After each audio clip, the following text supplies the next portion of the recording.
Well, good afternoon. Welcome to Seattle's Eastside Real Estate Podcast, the podcast dedicated to living and working on the East Side. It is Wednesday, February 3rd, 2021, and we are now live. So thanks for joining us. If you are joining us, if you pop over and you see what we're doing and you like it, feel free to share it on Facebook, and any comments are welcome, although let's keep it positive, right? That's the idea.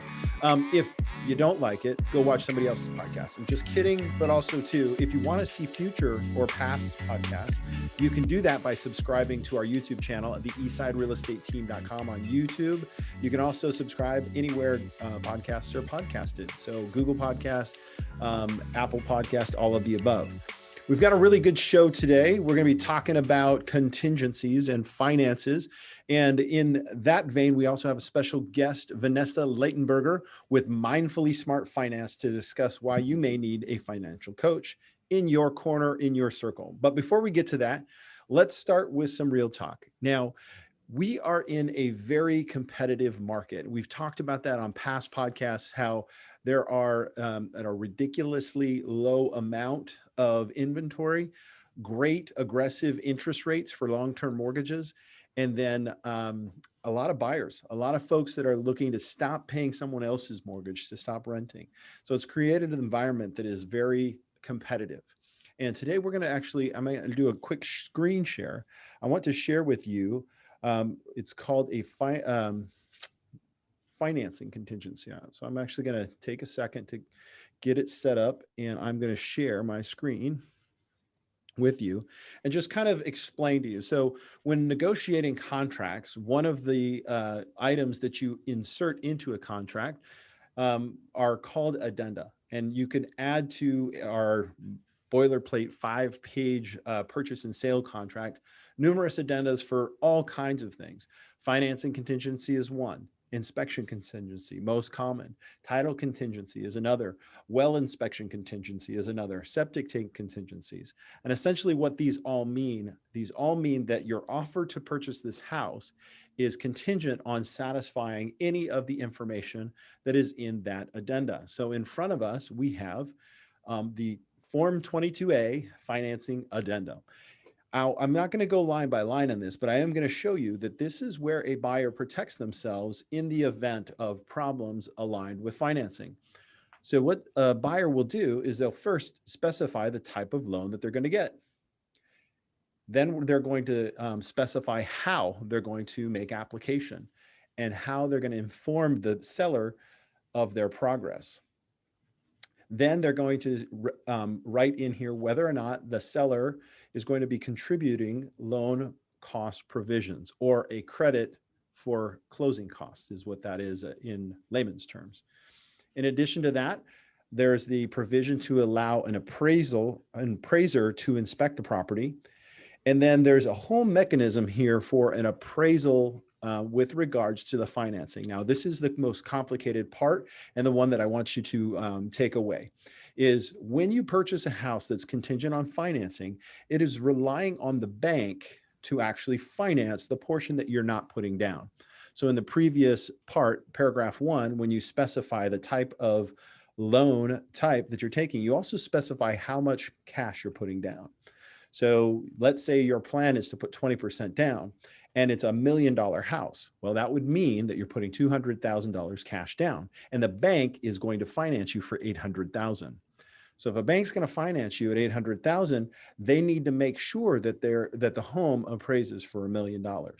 So they hire an independent agency, and that independent agency has a bank of appraisers that basically go out, appraise the home, and send that valuation back.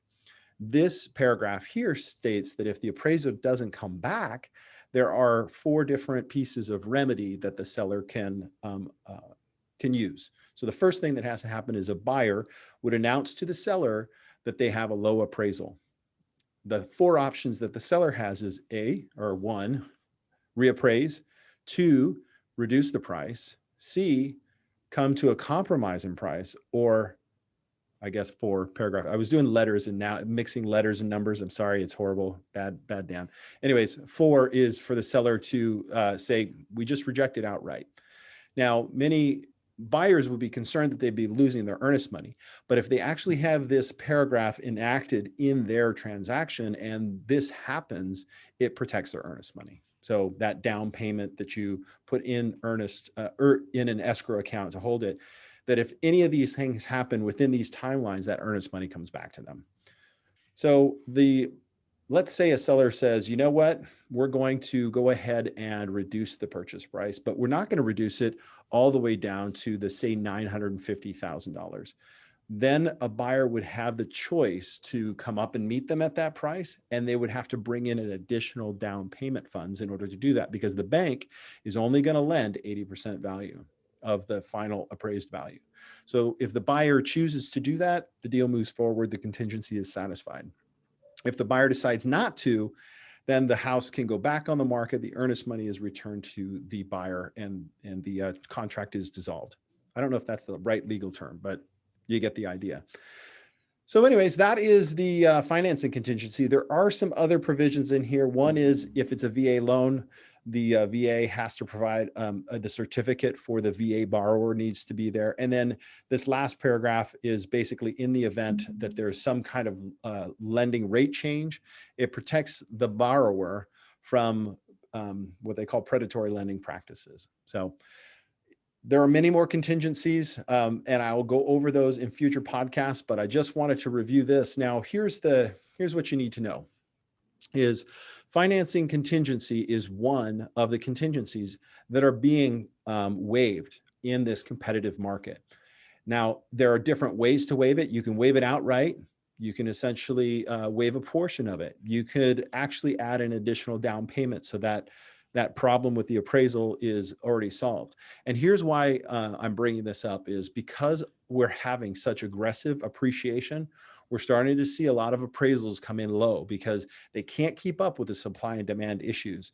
So if you're buying a home and you need to understand these contracts, you can reach out to the Eastside Real Estate team. We'll be happy to share with you some strategies to help you. And sellers know what you're getting into. So if you're signing a contract into mutual acceptance, know that there are some triggers here that may cause that house to fall out, and you don't want that to happen. It's bad for your transaction because you don't want a transaction to fall apart. And you need to know what levers are available to a buyer, because if you lose that contract, you may not get the same price the next time you go back on that market. So, all right. So that is all I have to say.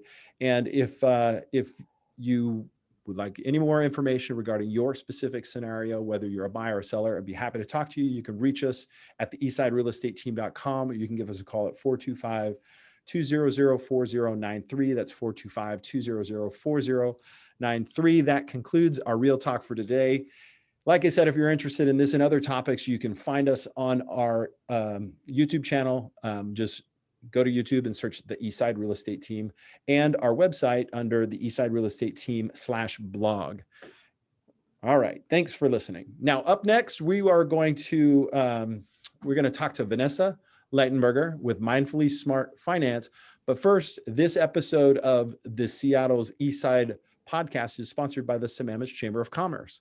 Now, the Sammamish Chamber of Commerce has a reputation of being a friendly and welcoming chamber. It's their priority to promote all markets for all of their members as business associates, and they find ideas and tools to help each other. There's a variety of business members who have the wisdom and knowledge you need.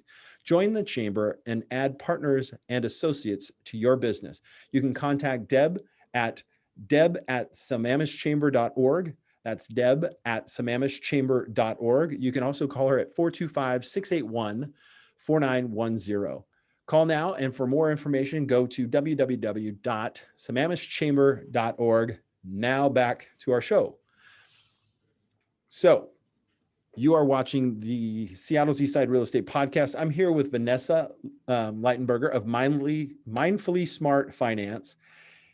We're going to discuss the importance of having a financial coach in your circle.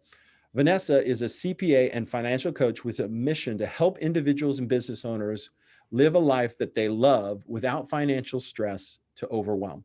She works with women to provide clarity and confidence and to make wise decisions in their most important goals and priorities.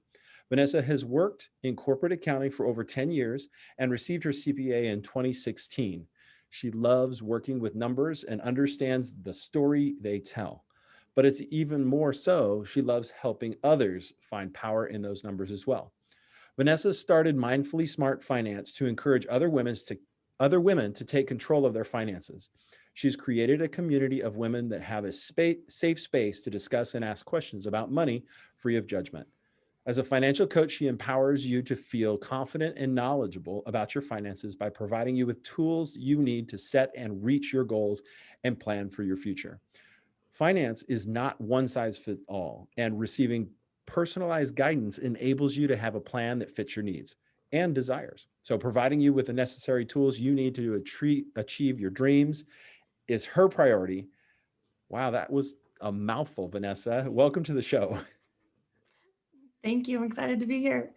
All right, so let's start at the top. How did you get started in financial coaching? Yeah, so like you said, I am a CPA and I've worked in corporate accounting for the last decade, and I love accounting. I love my job, but I found that I really like working with other people and seeing them and helping them achieve their financial goals. So I started out helping some family and friends, just sharing some of the information that I have and some of the tools that I've gained over time. And I found that there was really a need for this service. And I gained so much satisfaction out of watching them grow in their confidence and just feeling more secure in their finances.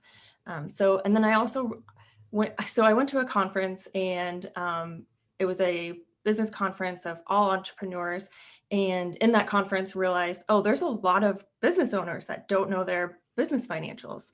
So I realized that having a business that helped people with their finances, both personally and in their small businesses, is a really big need. I really like doing both. So my company does have two pieces where I help on the personal side, finance side, and the business finance side.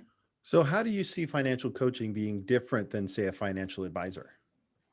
Yeah, so I get that question a lot because some of the things that I help people with is very similar, but there are some very big differences. For one, I am not licensed to sell investments or insurance, and I never take control of your money or provide specific investment advice. So my product is my service and using my knowledge and experience to help my clients gain financial peace.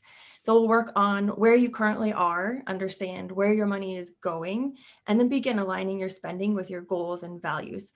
I'm huge on intentional spending and just kind of being more aware of where your money is going, and then ensuring that you're matching up your spending with what is truly important to you and the things that make you happy. So this is why everyone's financial journey is a little bit different, because everyone's values and what's important to them is different. So I really work individually with everyone on what they love. I intentionally like spending money too. And I mean Yeah. that sort of funny in a funny way, but at the same time, like when you have the freedom to know I can go ahead and do this. This is Yeah. okay, whether it be frivolous or whether it be, just on yourself or whatever. But just to have that freedom is really, it's really freeing. Sorry to use the same term. Exactly. Yeah, exactly. Yeah. That's excellent. So, what do you see are the benefits to working with a coach? So the benefits include obviously all of the tools and the financial knowledge that you're going to gain, but also the accountability and the sort of a big part of it is the one-on-one individual goals and like journey. Like I'm going to be able to work with you on what is important to you. And then also the accountability of being able to stick to your goal. So everyone knows it's easy to create a goal and set a goal, but sticking to it and actually achieving that goal is really hard. So having someone on your side to hold you accountable and ensure that you're reaching those goals is really important, helping you change those habits. Well, and I would say as a proponent of coaching, because I do believe that, even the greatest athletes get coached. I Yeah. myself have a coach. It's really important to have somebody see it from the outside, and a lot of these financial or things that we struggle with about finances are similar, right? So it goes Yeah. across so it's like you can kind of try and figure your way out of the paper bag, or you can have somebody who's helped many get out of the paper bag efficiently, give you Yeah. that perspective, right? Yeah, exactly. Okay. So I'd love for you to share with me, and I go a little off script sometimes, but I'd love for you to share with me what is like your favorite success story of helping someone. That's a good one. Like I said, I really enjoy being able to see everyone's confidence grow and have them feel like they are empowered. But my favorite is worked with someone who came to me sort of not really even knowing if they had enough to get by on. And after working with them, for the 3 months, they were putting money away into savings. And then they actually were able to buy a house. So to go from Awesome. being like, I don't know if I can pay my bills to buying a house is huge and so exciting. That's super rewarding. Great story. Yeah, And it fits right in with what we do here. That's awesome. exactly. It's a really So big goal for a lot of people is being able to buy a home. it really is. And, from my end, I love to help people with that, and I think they are linked, right? Having that financial confidence to intentionally buy something and say, look, Right. I did that. That Yeah. was something that I put my mind to. It's really rewarding. That's great. Yeah. So what are the type of clients that you work with? So on the personal finance side, a lot of the people I work with are those that make decent money, but still feel like they're a step behind and they're just not quite getting ahead. Just helping them get their arms around all of their money, where it's really going, and like I said, be more intentional with it. And then on the business side, it's a lot of solopreneurs or those with like 5 employees or less. A lot of Mhm. times, the people that I've worked with, they've turned a hobby into a business. So this hobby and there's a lot of mindset shift in that because they see this as a hobby. They're doing this because it's fun and they enjoy it, and trying to shift that into, okay, this is a business. You need to be making smart financial decisions so that you can continue to do this and not just lose money on it.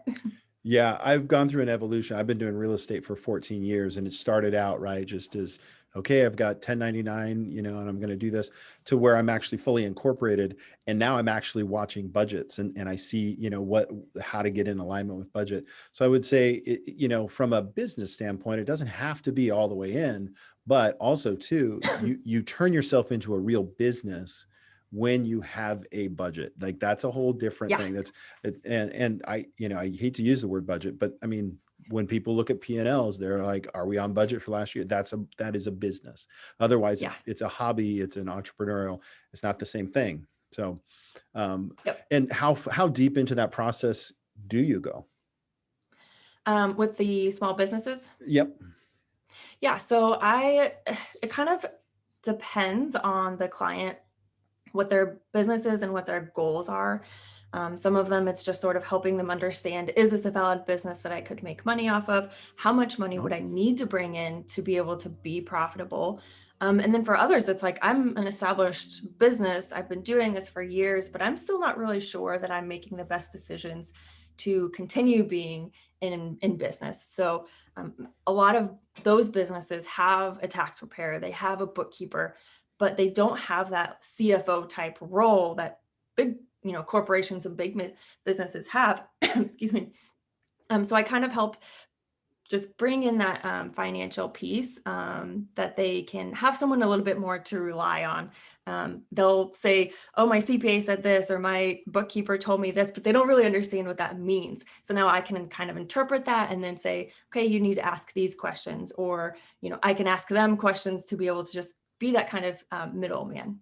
Vanessa, what are those pain points that businesses would recognize that they would need a financial coach for? Yeah. So a lot of the questions that I get are companies that someone who's in business but isn't making a profit and they want to be able to make a profit. So that's one thing. Hmm. Another one is, am I charging enough? Oh. Being able to help with pricing and understanding the actual cost of your business. So taking a look at that. Let's see, those are the two big ones. And like kind of understanding like the buckets of, how much should I be spending on my expenses? How much should I pay myself? How much should I be saving for, reinvestment into my business? Yeah, depending on the business, right? Some of them may be working from a cash flow issue, right? Where they're just kind of Yeah. going month over month, where others are saying, well, how many cash reserves should I be building? And then how do how do I know when it's time to expand or Yeah. add another employee, Yeah. right? So those decisions there, I don't know that there's a lot of guidebooks out there like when to Yeah. make those smart financial decisions for a small business. So I think that's really You have awesome. Yeah, yeah. And there's a lot of like, you hear so many business owners like, oh, it's a tax write-off. I'm buying this because it's a tax write-off. So it's sort of like I'm coming in to be like, yes, that is possibly a tax write-off, but do you need it? Let's look at the actual value and look at the things that you're going to get a return on. I've never said that. Never. I'm sure not. I need it. I really need it. Okay, cool.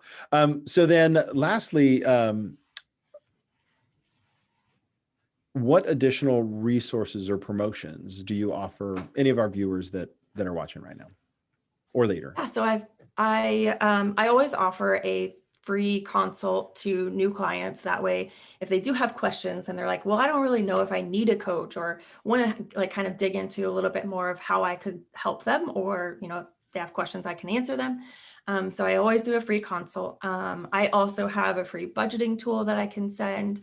And I did also, just recently, I have a tax prep checklist for both individuals and, touches on some business things that they should have. That way, when they go to their tax prepare, they're more prepared.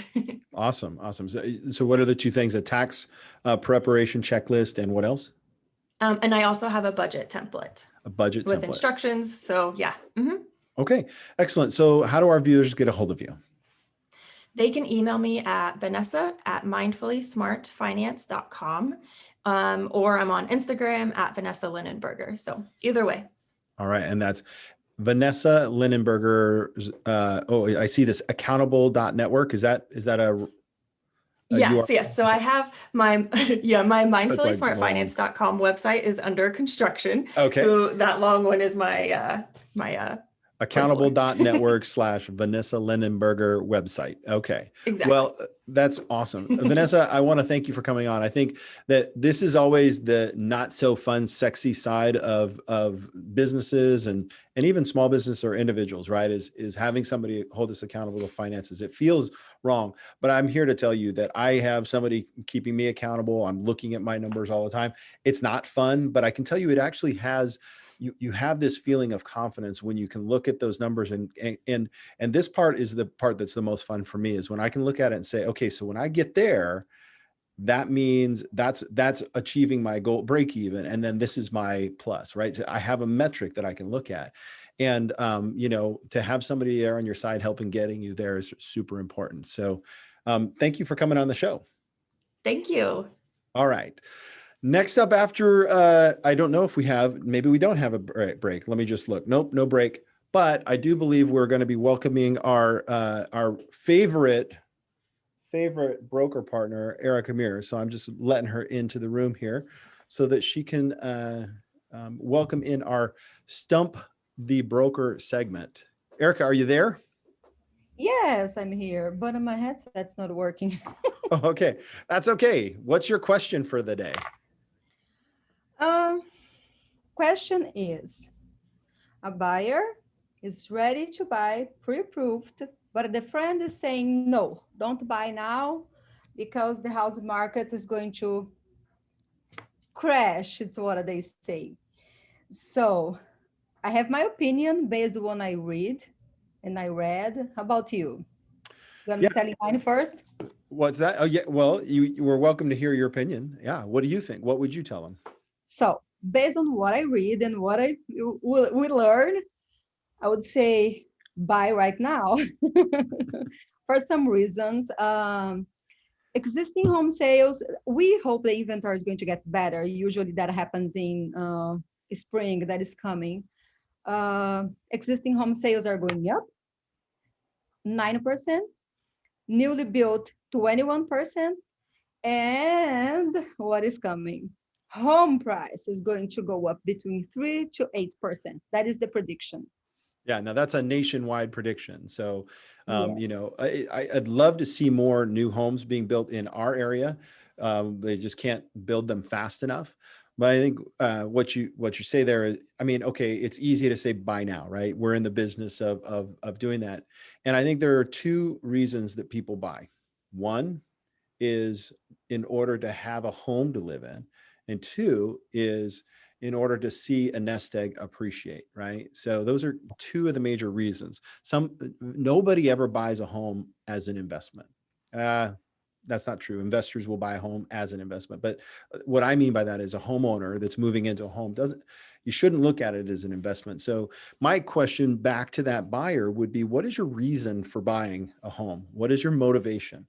Is it strictly investment? Because I can find you lots of investments in homes that will turn a profit, right? But we have to calculate that as an investor.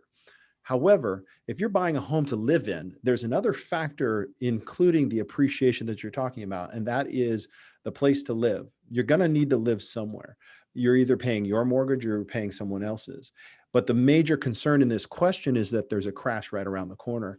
And I would definitely consider what may be coming as a correction in the market, if that could be believed, but it's probably more likely to be a slowdown in the market than a crash. The reason why that is the reason for our crash, the one that was the most unprecedented in 2008, had everything to do with finances, and it had nothing to do with the market. We are currently in a spot where it's about the market. The market is so hot because there is a lack of supply. And because of this lack of supply, unless it changes overnight, you're going to be sitting there with this. So really, it comes down to the motivation of the questioner. Do they plan on living in this house? Do they plan on spending 5 years in the home? If that's the case, then there's absolutely no reason to be concerned. Things may change. Things may go up. They may go down. I bought my house in 2001. I still live in that same home. So I saw the value go up and I saw it go down, and I've seen it come back. Right. And we're better off now having lived there and raising our children there. That's my story. Your story may be different. Yeah. So, yeah. And so we know here in Washington, we always have short inventory, it's never enough. People just moving to Washington. It's more likely in Washington area. And also I read about how many days the house is going to be on the market. For Washington, they said 16 to 30 days. I would say maybe 16 to 30 hours. Right. Yes. Yeah, absolutely. And also the market crash, there's not a crash, but they are talking about that it's going to slow down a little bit in 2024. So we are a little far from 2024. Yeah, right? absolutely. I have another question here. No, you only get one. No, go ahead. What is your socks color? What? You get out of here. You're so funny. All right. So thank you for joining us today. And I would like to thank our guest, Vanessa, for joining us. Thanks for joining us today. Did you have fun? Yes, this is so great. Thank you for having me. You bet. Now, if anybody else knows anyone out there that would benefit from coming on our show, we're all about sharing what's going on the East Side. So if you have a restaurant, a business, and you'd like to be a part of the show, feel free to email us or reach out to anybody on our team. And if you're trying to decide if it's the right time to buy or sell, let's connect. You can reach us on our website. You can call us directly. Instagram, we're all over the place. If you can't find us, it's your fault because we're everywhere. We just want to thank you for joining us. And I hope this podcast was great. Have a wonderful week. We'll see you guys later.